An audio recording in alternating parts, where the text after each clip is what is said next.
Welcome to the All49ers show. We're the All49ers writers. Jose Sanchez, Grant Cohn. We're going to do our best not to mention number 19 today. I think we can go the entire show without mentioning number 19. It's a game. We'll see if we can do it. Let's talk about other positions and players. The Niners they just signed Jason Verrett. They have less than $800,000 in salary cap space. They seem like they're done until they at least get rid of Jimmy or restructure some contracts. So if this is it, if this is the team, there are some glaring question marks. One of them is center. Do you think the Niners are overly confident in their plan at center? I don't even know what their plan is. It seems like their plan is to just hope and pray that Alex Mack comes back. Yeah, they're definitely overconfident. I mean, who did Kyle Shanahan and or John Lynch mention? These guys said, "Oh, Jake Brendel," and then maybe Daniel Brunskill swooping over. And he said something like that. I looked over the transcripts when I was looking over for the. They said Jake Brendel's name like 2 or 3 times that weekend. Like, who the hell is Jake Brendel? I was like, excuse me, Jake Brendel? You're going to go from Alex Mack. Now, Alex Mack, he went to the Pro Bowl, but let's be real. He wasn't really a Pro Bowl caliber player last year. He was solid. He was fine. He was solid, but, yeah. Yeah, he definitely wasn't Pro Bowl worthy. No, but it's pretty much all chips on the table on Alex Mack. I figured at some point maybe they were going to draft one. I mean, look, the draft board fell as it fell. You can't really predict on certain players who you want, and a good portion of the consensus top immediate prospects at center were pretty much already taken in the first 2 rounds. So it's kind of hard for the 49ers to really hey, let's just reach for a player that wasn't there. But yeah, right now the plan at center is not ideal. If Alex Mack does not come back, they're in a whole heaps of trouble. Yeah, they're totally at his mercy. And if I were Alex Mack, I mean, he's smart. He went to Cal. He understands he holds all the chips here. I would get a raise. Hey, man, I don't really want to play football anymore, but if you need me, I'll take an extra $2-3 million.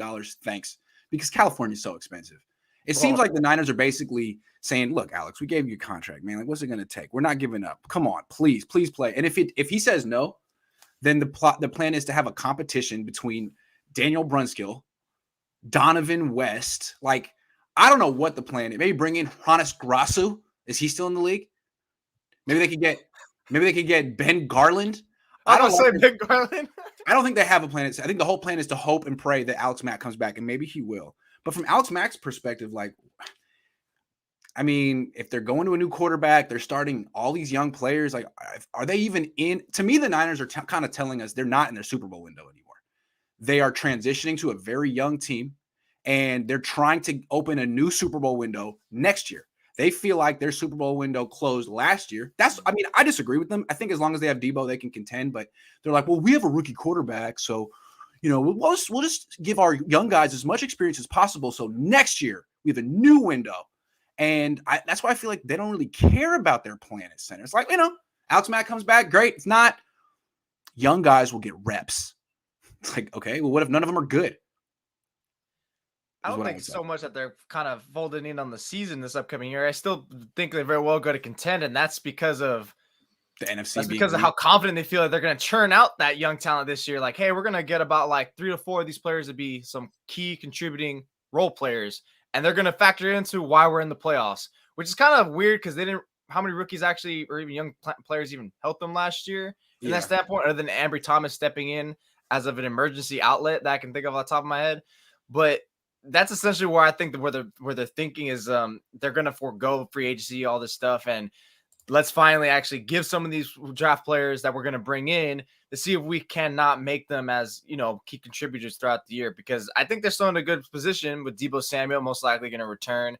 You have Trey Lance, who you hope is going to be someone who ascends throughout the year. Your running back situation looks pretty solid.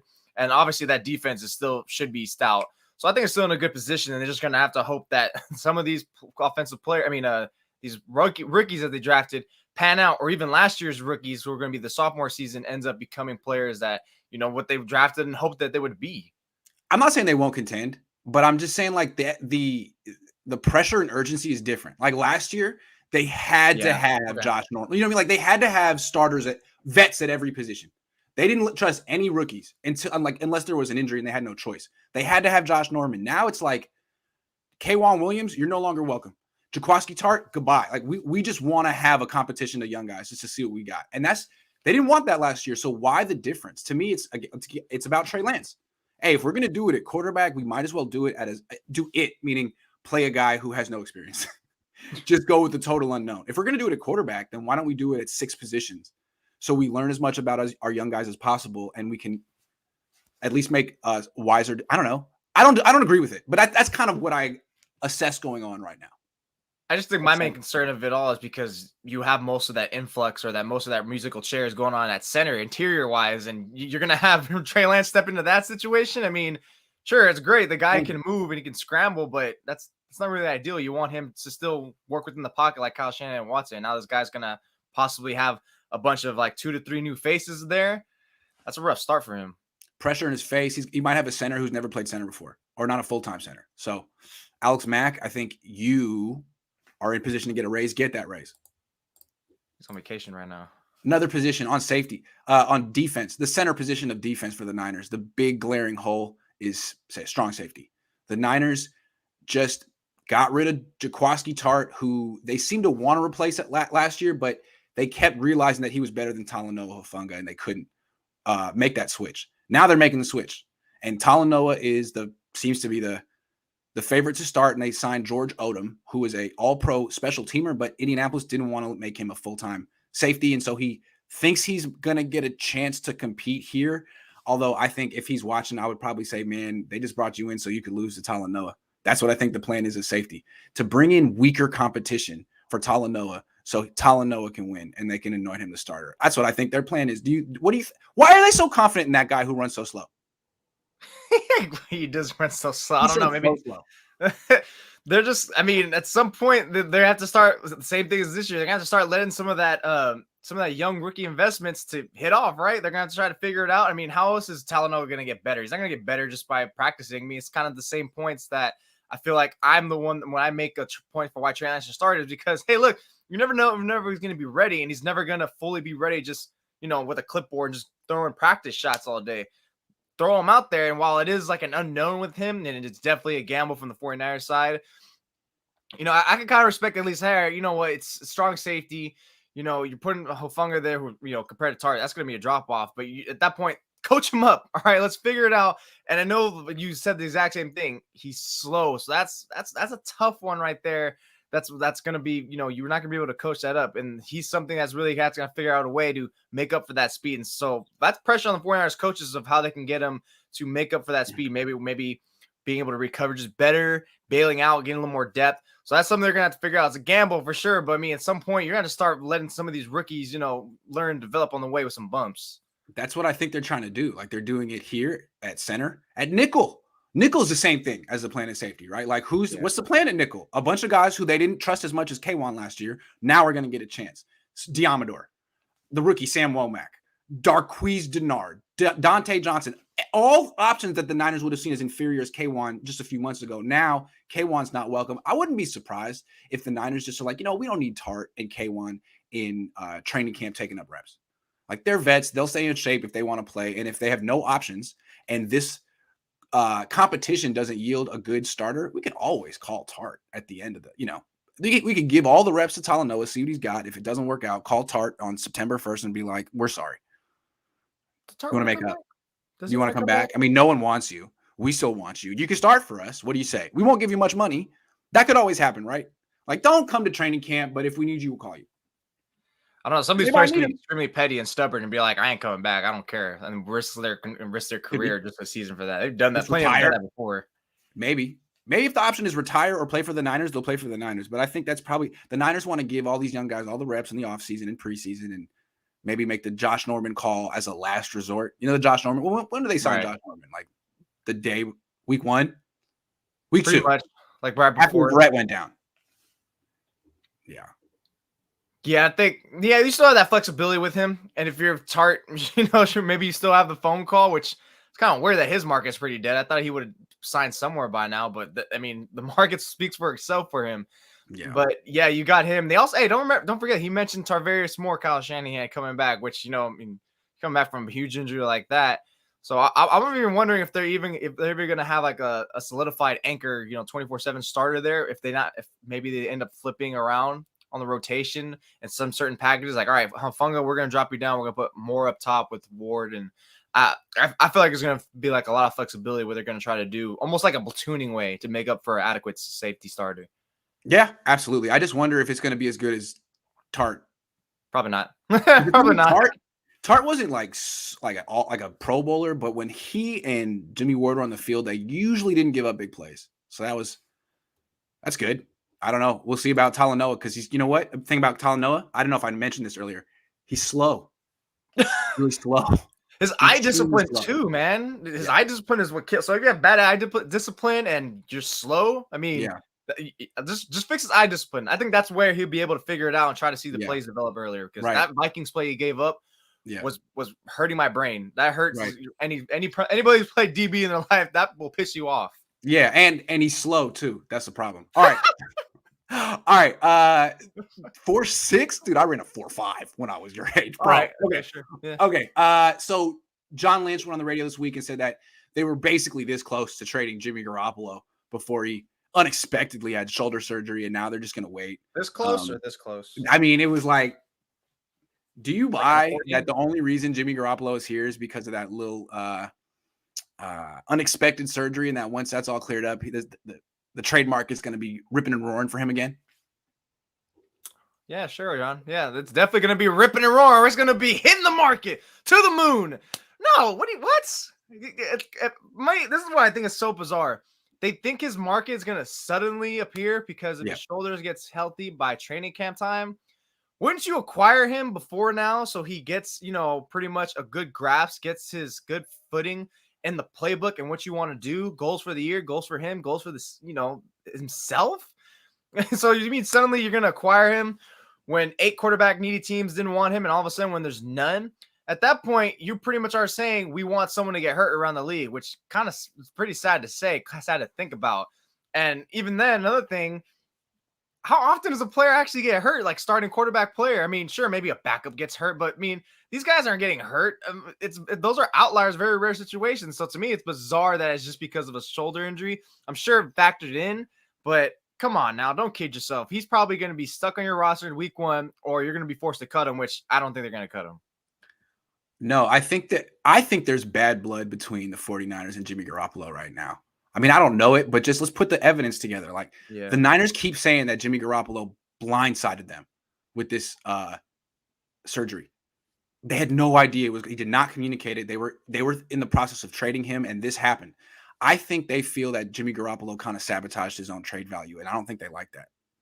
I think they're not going to be like, oh, Jimmy pulled a fast one at the end. Let's just give Jimmy what he wants and cut him so he can choose his own destination. I don't think they want to do that. I think the Niners are the kind of organization that is now like in a little bit of a cold war with Jimmy. Like, oh, you did what? Well, we're going to get you back. How are they going to get him back?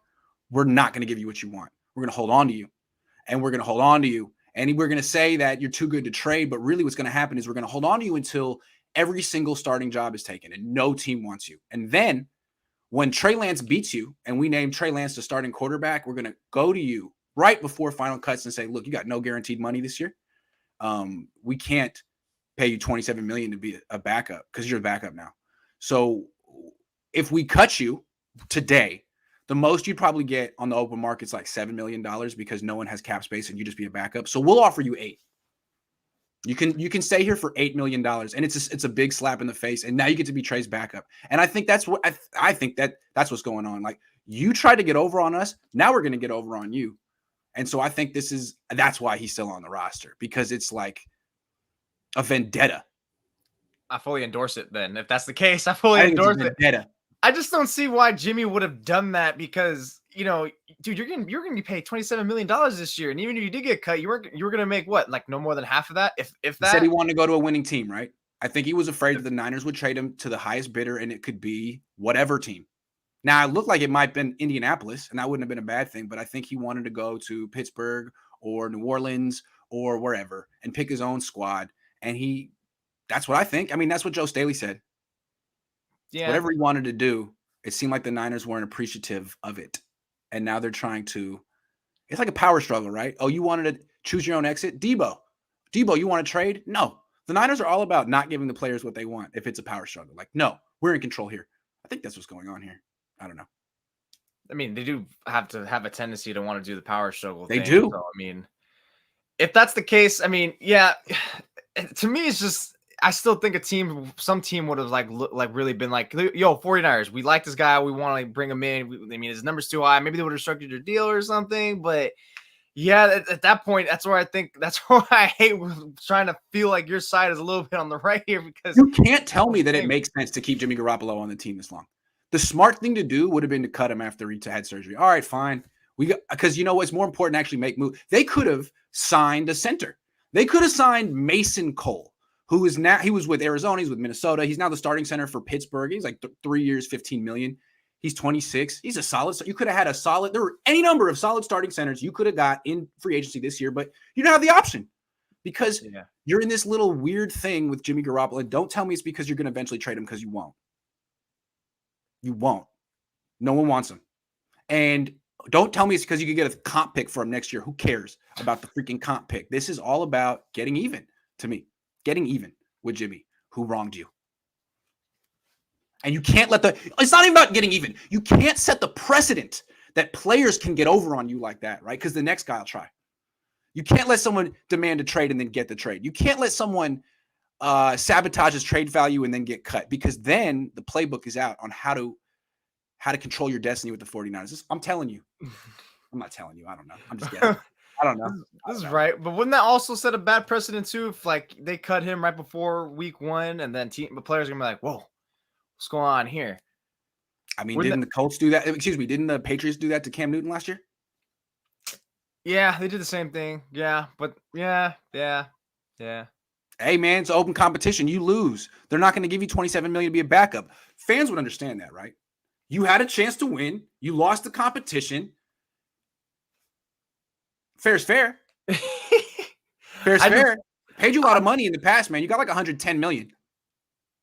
Yeah, you shouldn't really be. And he's getting Subway money too now, so that's a little extra. You get Subway money too, dude. Free sandwiches. The Happy Gilmore package. Cold cut combos. I eat 3 every day to help keep me strong. That's still the best Subway ad ever, the Happy Gilmore one. When he got kicked off the tour and he had to make money, he went to Subway. Do you not remember that movie? Older than you are. Haven't you ever seen my movies? Anyway, moving on. All right. The Niners are playing the Arizona Cardinals in Mexico City on November 21st. Monday. This is big news. This is big news. I'm hopefully going to go to this game. So that's the most important thing, that I'm going to go to Mexico City for the first time. I think so. Have you been to Mexico City? Hell no. No, I want to go to Mexico City. That place is yeah. Be safe. Okay. Anyway, don't ruin it for me. Okay. I'm going to go. But what this matters for the 49ers is this was supposed to be a road game for them. The Niners have 9 home games and 8 road games this year. Last year, they had 8 home games and 9 road games. So this was supposed to be one of their 8 road games. And now technically it's a road game for both teams, which is a neutral site game. So that's better. That's an even playing field. So to me, that seems like the Niners have 9 home games, 7 road games, and a neutral site game, which is technically good, although the Niners were much better on the road than at home last year. So you tell me.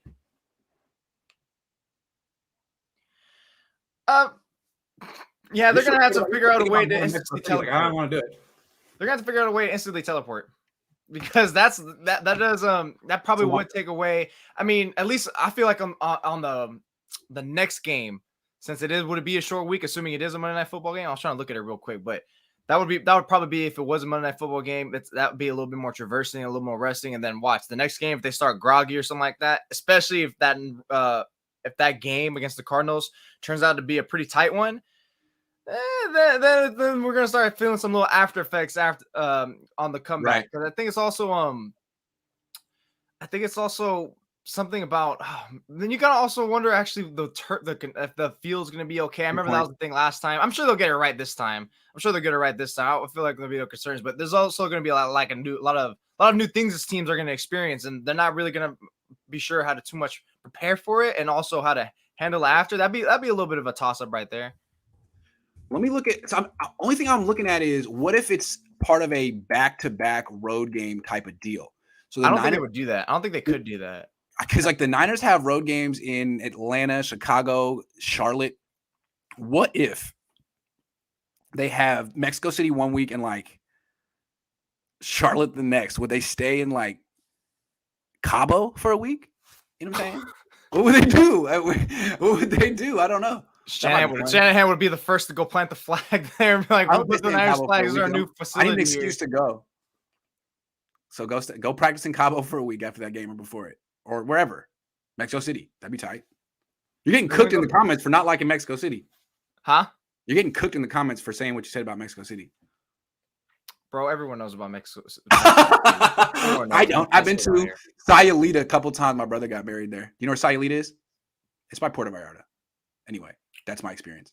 No, but I've been in that area. I've been in that area. I've been over there. Frank send you straight. Says Mexico City is great. Just had my bachelor party there, and it's cheap flight from Cali. Do it, Grant. Oh, I'm gonna do it. Jose's scared. You can look at his face. Yeah. Scared. I'm scared. Okay, little baby. I have some theories I want to run by you and Jose, but Jose in particular. How Kyle Shanahan scouts how Kyle Shanahan scouts his offensive skill players. Struck me when he was talking at the end of the draft. He said, "You know what? I'm so happy that I won't have to look at college tape again until next February." And everyone's like, "Ha ha ha ha! Good joke. Joke landed." But there's truth to the joke, right? He doesn't like watching college tape. He does it for 3 months of the year: February, March, April. Boom, great. And he's a smart guy.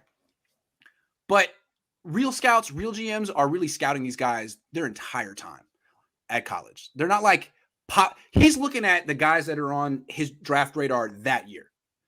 The Steelers, other teams are looking at guys since they're freshmen.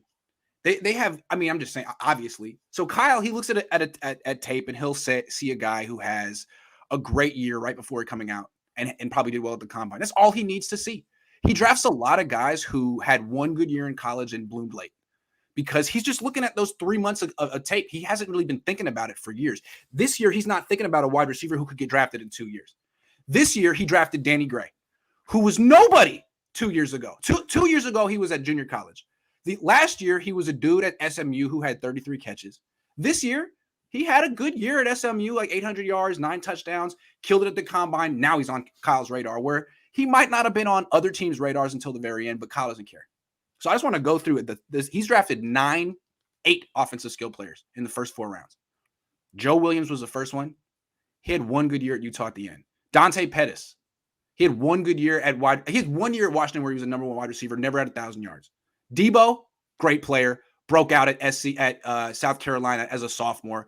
Kyle coached him at the Senior Bowl. Maybe that's why this was different. Jalen Hurd literally played wide receiver for 1 year, got drafted. Brandon Ayuk, JUCO, 1 nondescript year at Arizona State, kills it his final year at Arizona State. Kyle loves him. Little bit of a mixed bag, could be the truth.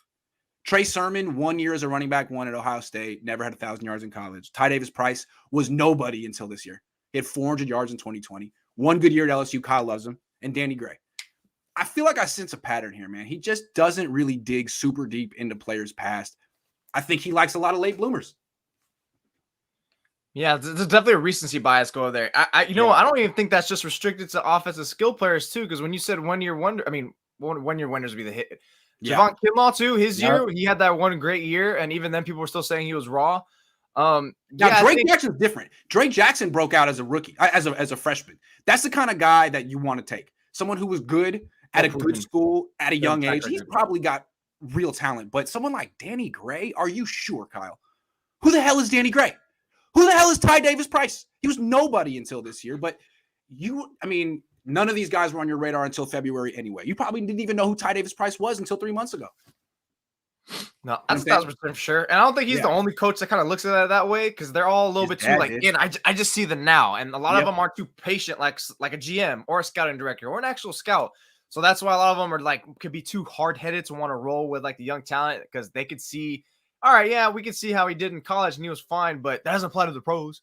That's kind of also why, people were attaching Kyle Shanahan's name to Mac Jones, because he was the most pro-ready. They could just roll in there immediately. That's why I really think they're just too embedded in. So yeah, I think 100% you're on the money there, where they're only looking at the last season. Yeah, shoot, I doubt even 2. I think we're looking at just the last season, because there's only so much amount of time you're really going to grind it on a certain amount of players. And remember, the ones that they drafted, especially they actually used all 9 of the picks. So just because they used all 9 of the picks on those players, who else were they looking at? That was probably another 5 to 8 for each pick they were making, especially in the early rounds. Right. And then you also got to wonder if they were considering trading up. Maybe they looked up for players who were also up there and they were hoping to fall or whatnot. Right. So yeah, I think it is a little bit of a look. I'm just going to look at your last season, see what you did. And maybe he doesn't think it's necessary, because all right, I just got to focus on what you did last year. Yeah. Oh, I see. I like it. Now I know you should be able to bring this. And what can I build onto you to help put you on, continue on that trajectory going forward? Yes. So he's hyper focused on like a small snippet of the player's career. And like compare it to and on top of that, he develops crushes. He'll be like, I love this one. I gotta have Trey Sermon. I'm trading up for him. I gotta have Brandon Ayuk. I'm trading up for him. As opposed to the opposite is the Steelers. The Steelers never have losing seasons. They haven't won a Super Bowl in a while, but they're really good at drafting wide receivers in general. They draft one every year in round 2. For 6 years, 6 years in a row, they've drafted a wide receiver, tight end in round 2. And what they always do, they don't trade up. They don't have crushes. They just let a really good guy fall to them in around pick 50, 55, 60. And it's usually someone who didn't necessarily test all that great at the combine, but has been on draft radars for a couple of years, had a great freshman year, a great sophomore year, broke out early, been around. Maybe people just got tired of him. And they just kind of fall. Like George Pickens this year. That's their guy. He was good at Georgia as a rookie, as a freshman. I keep calling them rookies. He's had some injuries. He's there at 55. Boom. They took Juju Smith-Schuster. He had a killer sophomore year at SC. It seems like they kind of just are patient and figure like someone good's going to drop. And it doesn't matter who it is. And we'll just do it every freaking year and hit 3/4 of the time. Kyle's like, no, I love this one guy. And I have to have him because he played because he had 331 yards against Northwestern. That's what Trey Sermon did. Like, what did Trey Sermon ever do in college that Kyle loved him so much? He never had 1,000 yards. Pettis, he traded up for Pettis. He never had 1,000 yards. What did he do? I don't know. Kyle saw one game he liked. He was like, oh, man, look at that one route. Look at that one route. That is that. If he can do that, it's like, dude, come on. Look at the big picture. Anyway, that's how I look at Kyle. It kind of seems like he's almost trying to assemble like he can win this. He can run this one route, and he can do all the. He just finds certain players who are specialties in one focus, just so he can assemble them all. So that way, when he has his bag of tricks, like, hey, this guy can run the go out great. Hey, this guy can run the shallow right great. Hey, this guy can run. It's like he saw Danny Gray run one end around in one screen and was like, boom, perfect. That's all I need. There you go. He's got it. That's what I'm gonna call. Anyway. It's not like they really have hit on any skilled players either than Ayuk and Debo, Samuel so far. And Ayuk, I mean, Ayuk could be. He could be too. But I wouldn't even put him there yet. Kittle big time. But that was like a guy who was traits in round 5. I was an upside pick, you know? These are like, I'm talking like higher picks where he traded up and stuff. Yeah, like actually day 1, day 2, the one where you're supposed to really like, you know, be having a good batting average at. Yeah, like how well did you really know Dante Pettis to trade up for him? Or did you just watch a few games? Like, how well did you really know Brandon Ayuk? Nothing against Brandon Ayuk, but like, I'm just saying. And now you got Danny Gray and Ty Davis Price, totally fit the bill with that. But the next one I want to talk about is how he scouts offensive linemen because it's different. With the offensive lineman, I think he's only really concerned, unless it's like Trent Williams, he's only really concerned with run blocking. And so he's looking for guys who have athleticism and movement skills. He doesn't care at all about power or strength. He feels like they can add the strength in their facility. And so that's why he drafts a player like Mike McGlinchey over Colton Miller.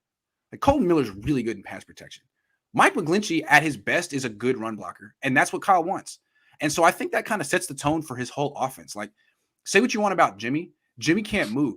Jimmy might benefit from some good pass protection. The Niners never have it because Kyle doesn't value it. And you look at the guys they drafted this year, it's athletes that they're going to change their positions and hopefully they'll be good executing his run scheme, but one-on-one in pass protection in training camp when where they're watching, they're all going to get obliterated. They're all going to make guys like Kentavious Street look like Warren Sapp. You've seen that. And scouting offensive line might actually be his weakness because he doesn't have a single starter who they've drafted other than Mike McGlinchey. And that point, it's like, all right, that was a top 10 pick. Like, no duh. And you're probably at this point forcing him to start once you picked up his 5th-year option. Yeah, you look at it, Laken Tomlinson, who was a consecutive year starter, you traded for him. Trent Williams, you picked him up in a trade, and then you re-signed him. And then center's just been a revolving door of trades or free agencies. And then right guard's just been always we'll just roll the dice, see who was there. I mean, someone said something to me. I don't remember if Sunel or not, saying like, I'm not sure if I trust this 49ers regime trading for drafting offensive linemen because are we sure they know what they're doing there? Because look, Aaron Banks flamed out last year. I mean, maybe that's also part of the Niners' fault for thinking he can be a right guard.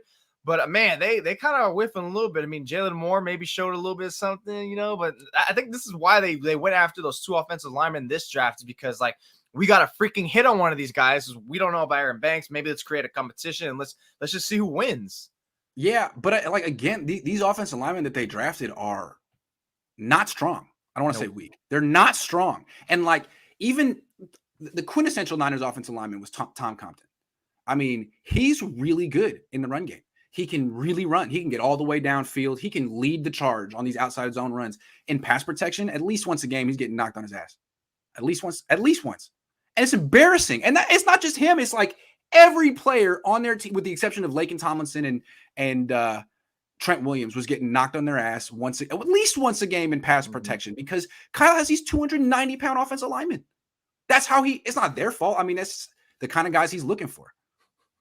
Anyway, he prefers the lateral quickness because of his like zone running game, the horizontal movement, not he doesn't care about north to south.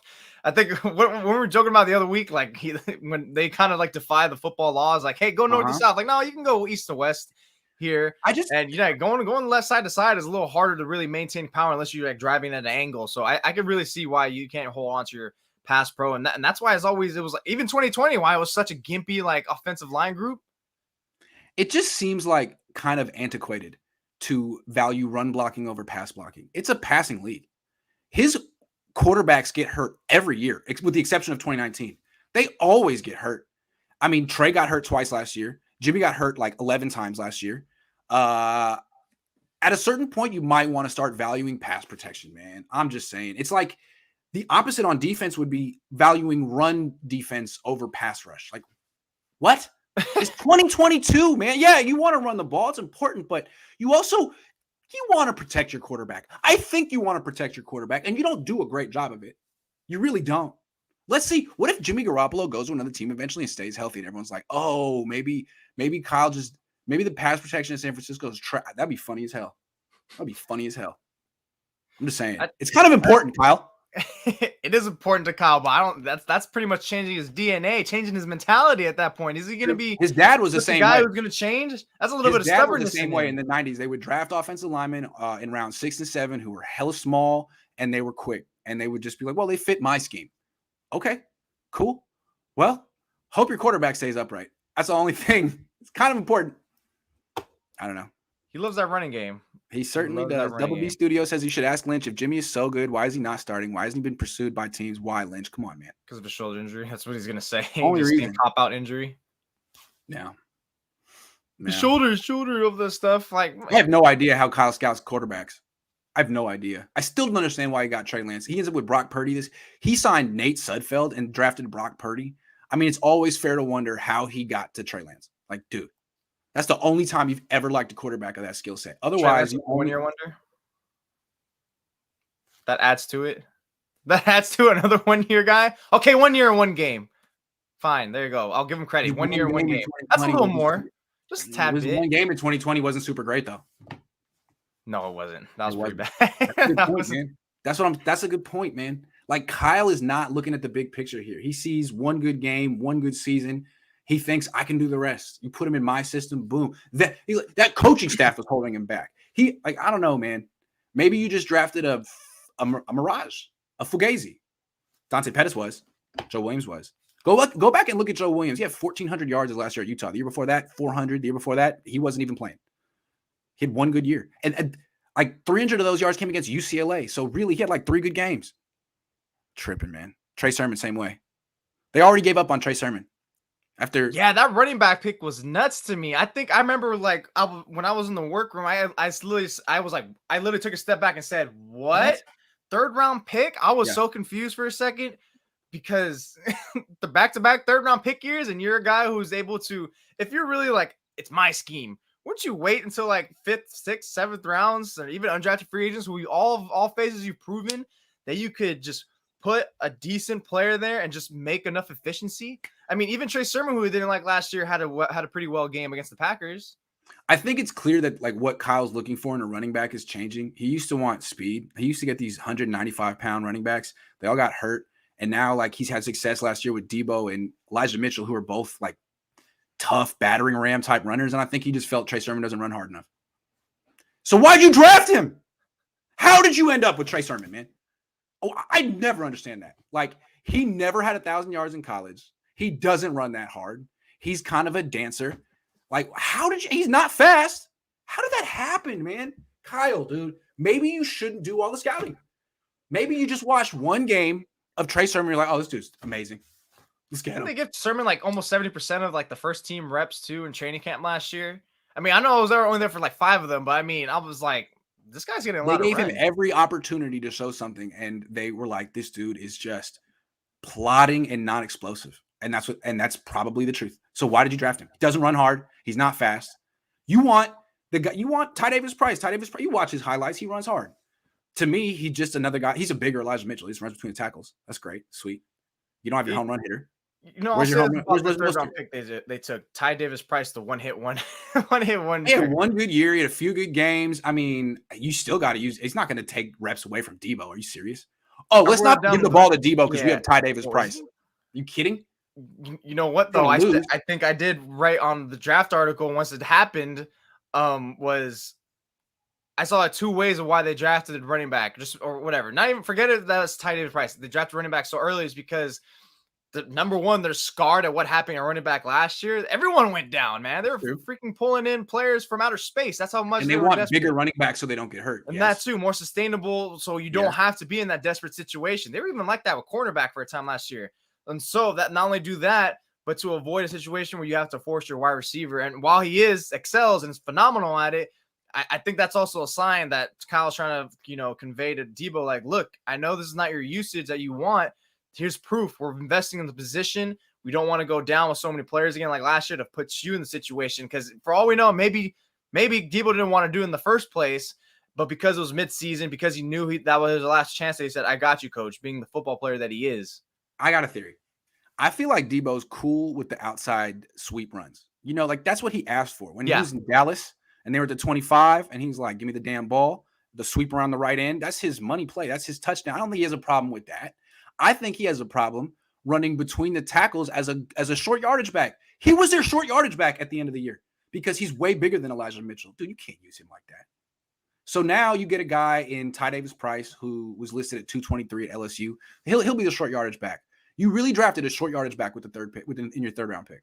And the thing is, he ran a 4.48 at the combine. Yeah, he dropped 12 pounds to do it. He plays at 223. He ran at 211. That's the same thing Elijah Mitchell did, and the Niners fell for it. Elijah Mitchell ran that 4.35 at whatever. He doesn't run a 4.35. He dropped hella weight to do that. Hella weight. So I don't know, man. To me, I get why the Niners did it at running back, but it's the same. I mean, if it's a bust, it's the same reason as Sermon, man. The guy was a 1-year wonder in college. He's a late bloomer. I'm skeptical of offensive skill players who don't bloom until they're like 21, 20. Like, what happened? Like, you had to be older than everyone before you could dominate. What happened there? You know what I'm saying? What's that? Yeah, that's the real sign. You get all that experience, and eventually it's like, all right. I mean, I kind of hope at some point, your development trajectory would have took you above and beyond some of these other guys. You couldn't make an impact until like year 3 or 4. You really couldn't make an impact. Like, why? Debo made an impact like his 2nd year in the SEC. Like, that dude was a baller at 19, 20 in the SEC. Okay. All right. That dude's the truth. The only thing that held him back was, broken bones and stuff because he plays hella hard. Right. But, and honestly, as much as that reaction first bugged me, it's like, running back, man, really? Because in terms of the value standpoint, dating back to last year's, I think overall, I didn't really have too much of a problem with the 49ers did. It felt like, in their opinion, they went best player available, and that's why you didn't see center and safety drafted. I mean, I would rather they just take, even at a position that they were stacked at, like Drake Jackson, defensive line, they're pretty much stacked at. I'd rather them go for him than reach for a center or a safety that they know is not even going to really make that much of an impact for them if they did take him and invest in him. I had no issue with that. I saw you took a little bit of issue with Drake Jackson. Personally, I thought Ed Rusher was. I want to talk about that right now. What the Niners should have done differently in the draft. All right, here's my one critique. Let's focus on their first pick because that's their best pick. Drake Jackson is going to be a really good player, and that was the best player available. They took best player available.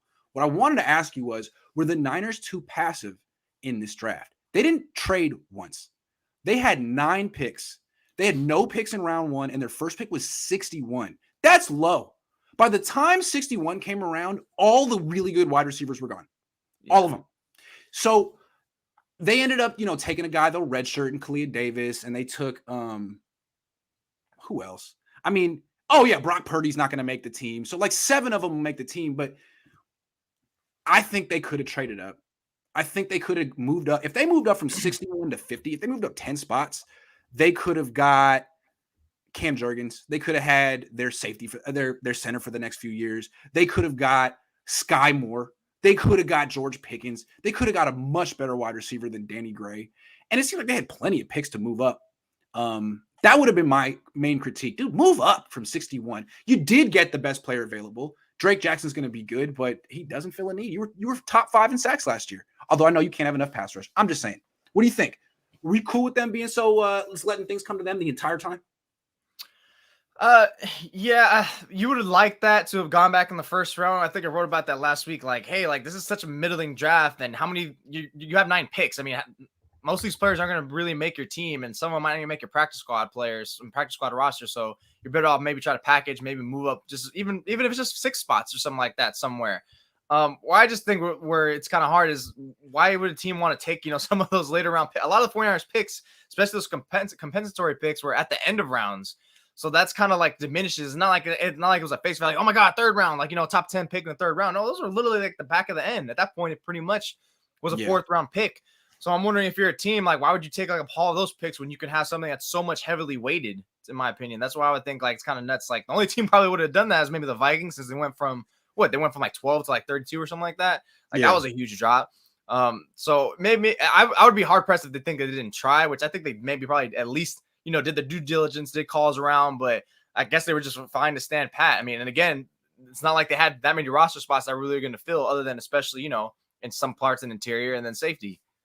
It seemed to me like if the Niners wanted to get a replacement for Alex Mack, they couldn't wait for anyone. Like Cam Jurgens was the guy. You could after him, there was no necessarily like plug and play starter. So if you don't get Cam Jurgens, you don't trade up for him, and you just chill and get BPA, that's great.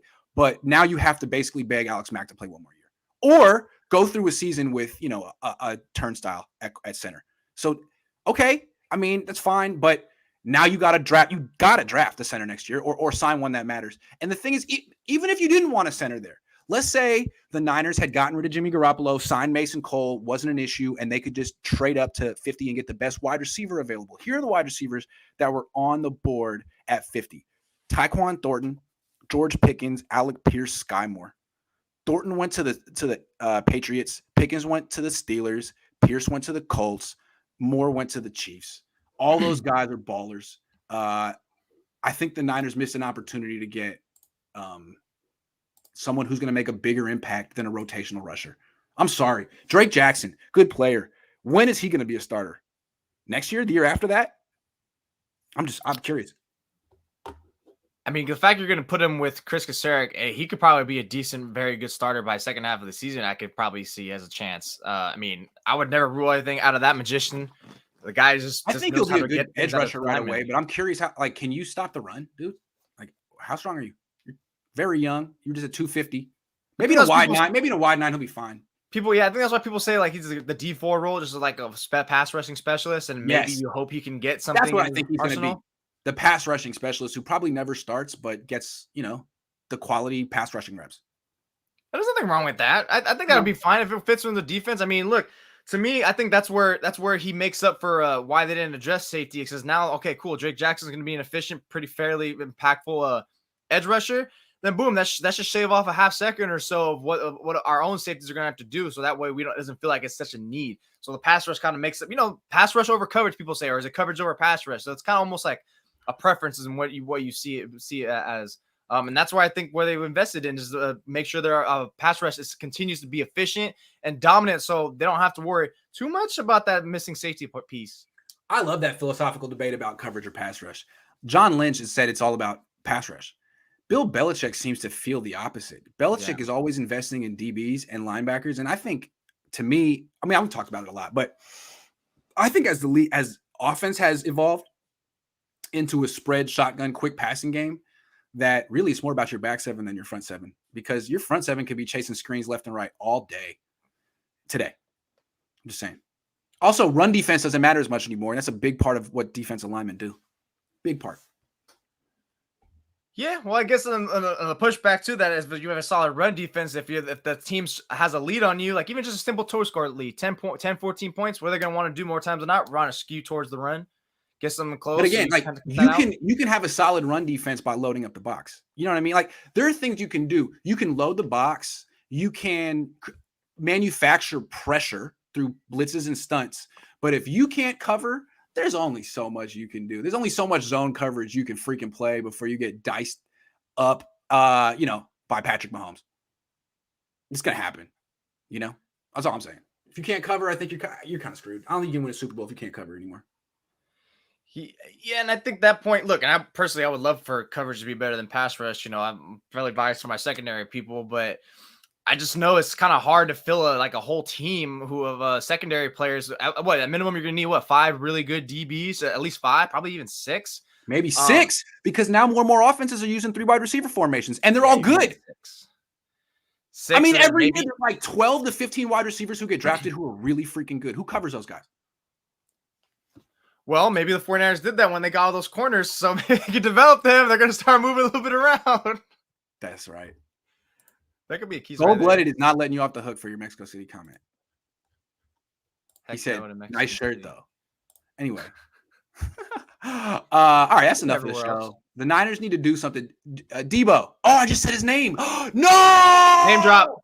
Name drop. I went 46 minutes, 32 seconds. Debo, do something. Like a tweet, unlike a tweet, unfollow someone. I need something to talk about. Are we really you know what? Yeah, we should. That means something. He liked the tweet. We can't treat him as a scrubbing his Instagram as something and then not treat his liking a tweet as something. I mean, Last Second Sports. What's up, Jesse? Says Niners 5 secondary picks in 2 drafts, and their biggest offseason signing was the secondary. Yeah, that's true, but they haven't drafted a DB with a top 100 pick ever. And the big signing they had at corner this year has 4 career picks. The Niners keep saying that it's cool. Pass rush will create interception opportunities. There's no evidence that's correct. If we just keep adding to the pass rush, the interceptions will come. No, you can be top 5 in picks, in sacks, and be bottom 10 in picks. They do it routinely. And I'm just saying, maybe if you had one dude who could catch the ball, Jaquaski, you might, you know what I'm saying? It's not Nick Bosa's fault. Adding Drake Jackson isn't going to make Jaquaski Tart catch a pop fly in center field. It's not. Yeah, that part is definitely for sure. Ball hawking skills is a different trait in some players, and you either have it or you don't. I mean, sure, you could practice it over and over again, maybe hope to develop that. But yeah, if the opportunities are there and you don't have the players to take advantage of it, at that point, what does it really matter? That's my thing. It's if you have this great pass rush, you owe it to yourself to have at least 1 or 2 ball hawks in your secondary, because they're going to get opportunities and they're not going to waste them like certain someone wears number 3. You're so rude. All the Niners. Okay, so the Niners are mostly investing in their secondary with Jimmy Ward and Charvarius Ward. Those guys have 7 career picks, 8 career picks. Great. Okay, can we get someone different? Anyway, I don't like anything the Niners do ever. David Hasselhoff, can you name one offensive upgrade to help Trey? Yeah, Ray McLeod. Are you kidding? Ray, who was drafted by Pittsburgh. They're so good. They got Calvin Austin the 3rd in round 4. That's who the Niners should have took in round 3 instead of Danny Gray. I'm saying that right now. Should have taken Calvin Austin. Steak. Calvin Austin was nice. They could have had Calvin Austin in round 4. That's another thing they should have done differently in the draft. Instead of taking Danny Gray at 105, take an offensive lineman there and get Calvin Austin in round 4. That's another one. Plus, they cited their relationship with Sonny Dykes, and they already know that player. I mean, that coach probably gave him a little more try to inside scoop, since they kind of have that bias with his friendship and such like that. Look, I mean, come on, man. Danny Gray, vertical threat. I thought it was cool. You finally have a vertical threat in your offense. I've been saying they needed a vertical threat. I mean, it's not like he's hella fast. I'll give him that. Hey, Sonny Dykes, though, you bring up Sonny Dykes. The Niners have drafted a Sonny Dykes player in the past, a Sonny Dykes wide receiver. Do you know who it was? It was about 9 years ago. Who did that? Because he kind of has a gimmicky air raid system. He was at Cal. I don't know. I was about to say he was at Cal, right? Before then, he was at Louisiana Tech. And he coached 49ers 4th round pick, Quinn Patton. Quinn Patton, Sonny Dykes Ay, product. caramba. So let's see. Maybe the Niners will do better with the next Sonny Dykes product at wide receiver. Hey man, it's been 10 years later. You can get it right. We all grow. We all mature, develop, We all do get- better, we all ideally. grow. Yeah. All right, everyone. Well, thanks for watching. I'll be back later with Larry Krueger in the afternoon and Jesse Naylor in the evening after dark when things get crazy. When we wear sunglasses at night. Banker D says Patton wasn't horrible. He was horrible. He was offensively bad. He was dramatic. He was offensively. The guy should have been paying me to watch him. He was exactly. Goodbye. Quinn Patton. He's so bad. AJ Jenkins. End the show. He doesn't know how to do anything.